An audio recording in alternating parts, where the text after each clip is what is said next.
Welcome back to the channel. Today I got some interesting news for you guys. So some Russian spies have infiltrated Xtreme Couture. And according to Chris Curtis, this is all according to Chris Curtis. And I think he's a reliable source. I don't think Chris Curtis has ever really shown to be like a liar. He has shown to be a bit emotional at times.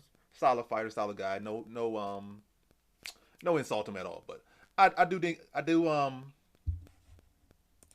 take his word for it. He says some fighters, like two fighters, joined or were in Xtreme Couture. I guess two Russian fighters for he said they came for a couple days or a couple weeks, something like that.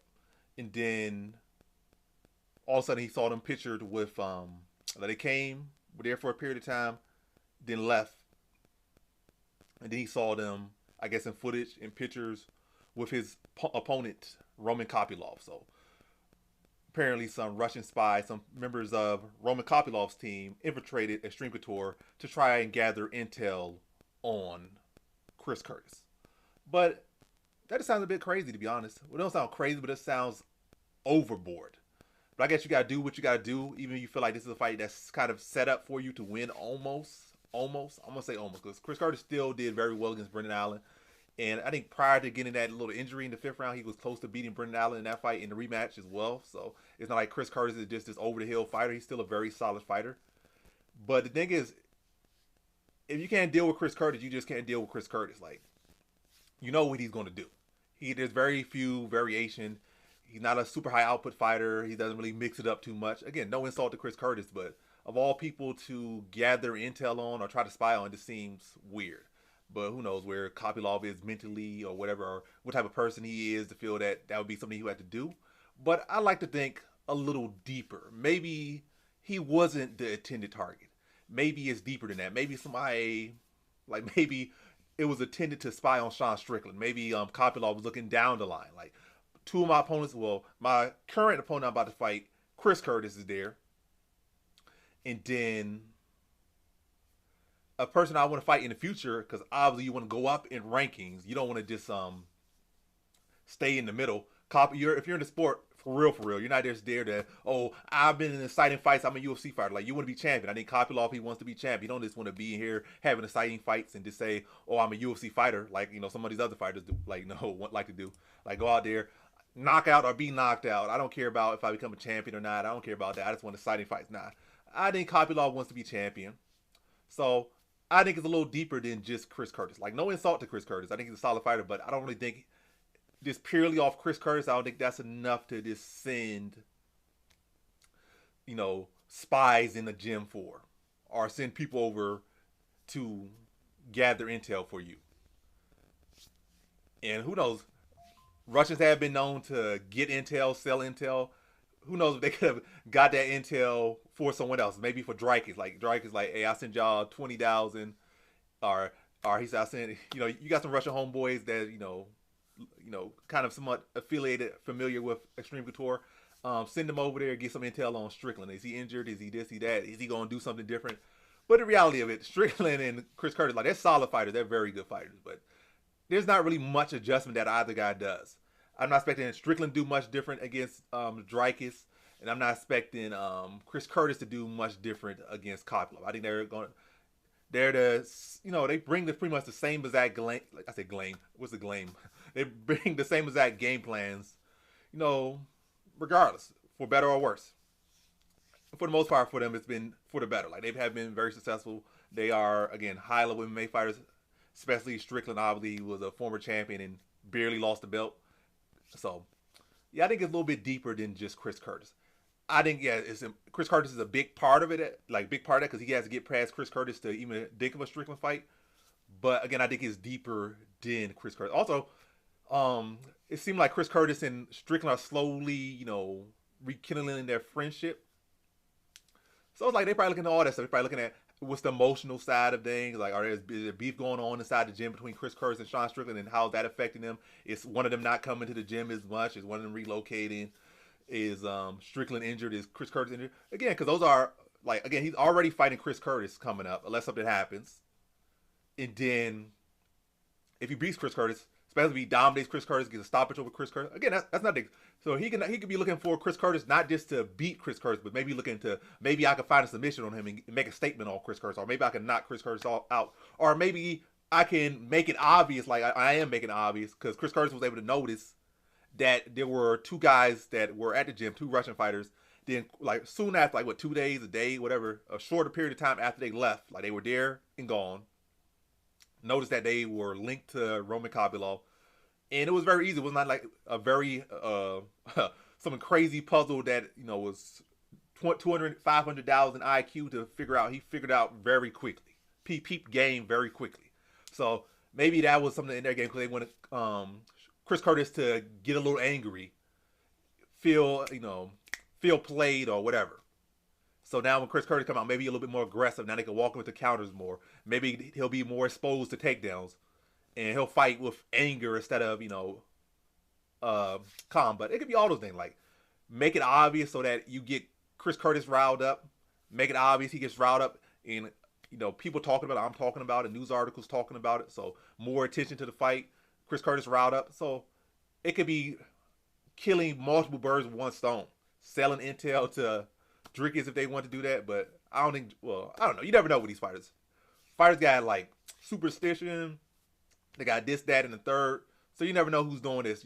You never know who's not drugging, who's drugging. You could think this guy's the cleanest guy in the world, then he's drugging. You could think this guy's the cleanest guy in the world, then he's been cheating the whole time right in front of your face. But a lot of people let it slide. Like it's all types of things. But the sports in general is a very mental game. Even with the greatest football player of all time, Tom Brady, or at least you could say the greatest quarterback, without a doubt, the greatest quarterback of all time. Tom Brady has put spies in this. Well, maybe his coach did, but either way, they were all linked together. Put spies and cameras in other people's train set. Even though he was probably the one who should have won regardless, he still had to go above and beyond to make sure he won. Or his team, his coach, whatever, had to go above and beyond to make sure they won. So you can't really put anything past anyone in a competitive sport, because the age-old thing is, if you ain't cheating, you ain't trying. So even if it's a fight that you're supposed to win, sometimes those fights you cheat even more on because you're supposed to win and you can't afford to lose it. If you lose that fight, then it pretty much said, like, oh, you lost to Chris Curtis at this point. Chris Curtis is a solid fighter, but if you really going to want to be champion, you can't, well, at least maybe Buckley switched that around. Buckley got knocked about Chris Curtis, and now he's close to a title shot at welterweight. But as far as in the middleweight division, if you want to be champion, it seems at this point that to be champion, it's a certain people like, I can't afford to lose at this level. Not to say, again, no insult to Chris Curtis. I'm going to say that for the 100th time in this video, but no insult to him. But, I want to be top 5. I got to be top 5 fighter. Chris Curtis is like a top 13 right now fighter. I can't afford to lose at this spot because that's going to knock me way back. I can't really afford to lose anywhere at this point, but especially not right here. So maybe he's going over above and beyond for that. But yeah, I think it's deeper. Then again, I said this is my main point of this. I'm trying to get with this one is, I think it's much deeper than Chris Curtis. And again, yeah, much deeper than Chris Curtis.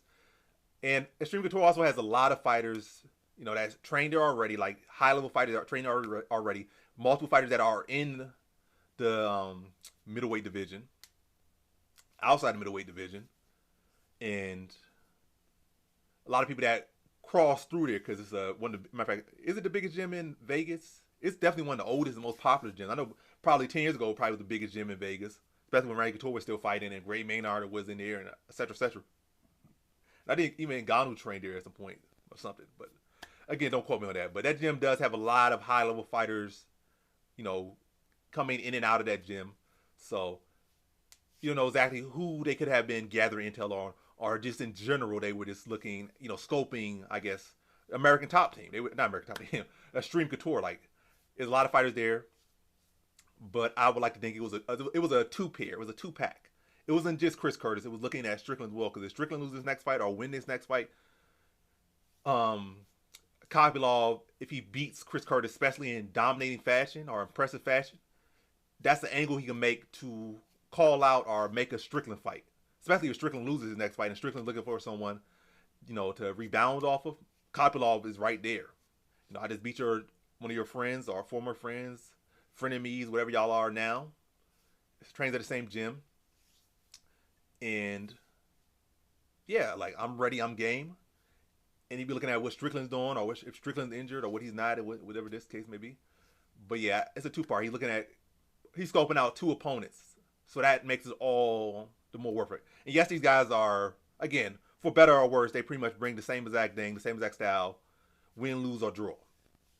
And the same ways to beat them are pretty much the same ways to beat them. It just, can you beat that style or you can't? So yes, to me, I feel like, what are you really learning? I guess injuries that can make a big difference, but as far as learning, like stylistically wise, I don't think at this point Chris Curtis is gonna mix anything different. He's not gonna go out there for takedowns. He's not gonna go out there for submissions. He's not gonna go out there and throw 200 plus strikes. He's not, probably throw about 80 strikes, maybe land about 30 significant strikes or 40 significant strikes at most over the course of 15 minutes. About an average pace. Looking for sharp counters. So work behind the jab a lot. And Strickland forward pressure, working behind the jab and throwing teeps to the body, shoulder rolling, maybe slipping into in every now and then. And when you shell up, it starts wilding on you. So they're not really mixing anything that different up with their game plan. But I guess probably scoping, maybe they got to roll with them, feel how strong they were or how strong they weren't. Oh yeah. Oh, Kopylov, I roll with Chris Curtis. You're stronger than him. You feel a lot stronger than him. When I locked up with Chris Curtis, yeah, you feel a lot stronger than him. Oh, I was able to get this takedown off on him. I was able to get a couple minutes off on here. I moved to the left a little bit more, and I was able to avoid this and stuff. You know, get just little extra touches that make Kopylov a little bit more comfortable. And you know, Strickland gonna spar with anybody. They go over there and they say they want to spar. Strickland gonna spar with him. So again, a two-part. Strickland the easiest one to get intel off because he'll spar with anyone. You're like, hey, I want to spar. Oh, I'm from Russia. I want to spar. Like, oh, like Strickland, like, cool. I'll spar with you. I'll spar with you and spar with him too. He could get it next. Give them both 10 rounds if they make it that far. Roll with them. So yeah, I think it was a two-parter. What do you guys think? You think it was a two-parter? You think it was a one-parter? Or you think it was just a case of it's a popular gym and they just happen to be there? So do you think the superstition, or do you think what Chris Curtis is saying or alluding to or feels happened is true, or do you not? I think it definitely was some intel gathering, and I definitely think he was a part of it. But I don't think that he was. It was fully about him. No insult to him again, but I don't think. I think it was deeper because they're thinking two steps ahead with this matchup and with the infiltrating. But that's been the video. Thanks for watching, you guys. Like, comment, subscribe, and come back for more videos. Peace.